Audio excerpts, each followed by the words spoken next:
বাগানের পূর্ণতা কি জানেন? বাগানের পূর্ণতা হলো ফুল বা ফল।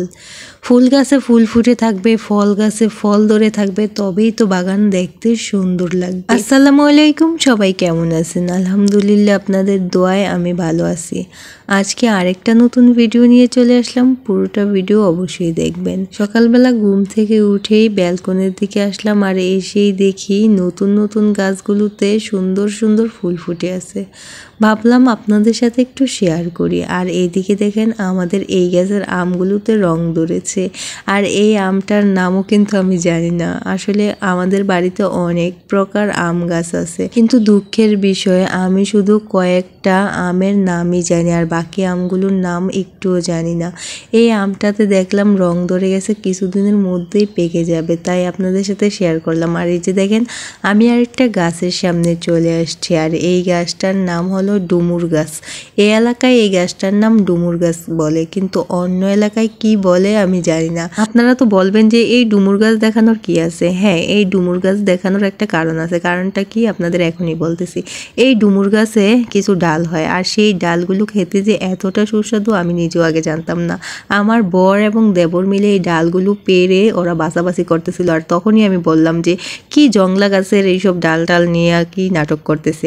ওরা বলতেছে যে একবার খাইলে বারবার খাইতে চাইবা। যেই কথা সেই কাজ বেজে আমার সামনে নিয়ে আসলো, আর আমি ভাবলাম হয়তো বা তিতা লাগবে, কিন্তু না, এই ডালটা খেতে একদম মটর বাজার মতো লাগলো। আর এত মজা, একবার যে খাবেন সত্যি আমার মতো বারবার চাইবেন। মূলত এই কারণেই কিন্তু আমি এই গাছটা দেখিয়েছি। এইদিকে আমার আম খেতে খুবই ইচ্ছে করতেছে, কাঁচা আম।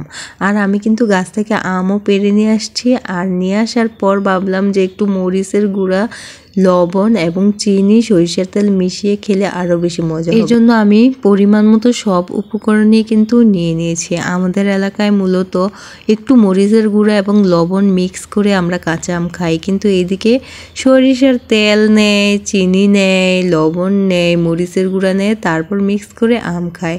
এই খাবারটা কিন্তু আমি এইখানে এসে শিখলাম, আর শেখার পর দেখে অনেক বেশি সুস্বাদু। আর আমি কিন্তু আম খেতে চলে আসছি একদম ছাদের মধ্যে, কারণ ঘরের মধ্যে অনেক বেশি গরম।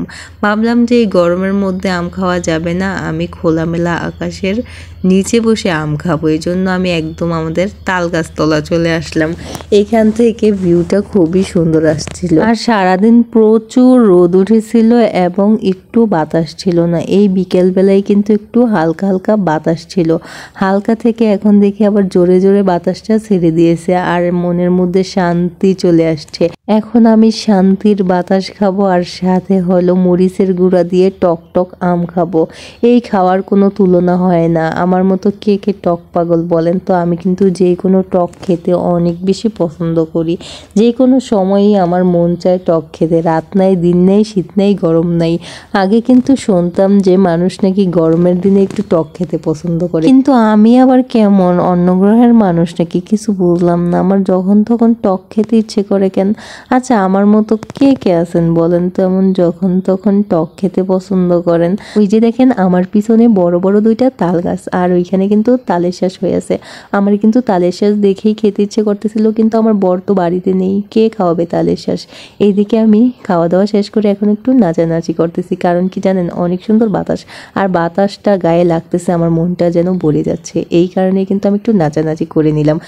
পরদিন সকালবেলা হলো, ঘুম থেকে উঠেই আমি চলে আসলাম আমার গাছগুলোর মধ্যে পানি দিতে, আর এসেই দেখি এক অবাক কাণ্ড। আমার গাছগুলোতে পোকায় ধরছে। এই পোকা যে কিভাবে দমন করব আমি সেই চিন্তা করতে করতে পাগল হয়ে যাব। আচ্ছা, আপনারা কি জানেন কিভাবে পোকা দমন করতে হয়? সবজি ক্ষেতের পোকা? জানলে অবশ্যই আমাকে জানাবেন। তো ভিডিওটি কিন্তু আমি এখানে শেষ করব। ভিডিওটি কেমন হলো কমেন্টে জানিয়ে দিবেন। লাইক, কমেন্ট, শেয়ার, সাবস্ক্রাইব করে চ্যানেলের পাশেই থাকবেন। আল্লাহ হাফেজ।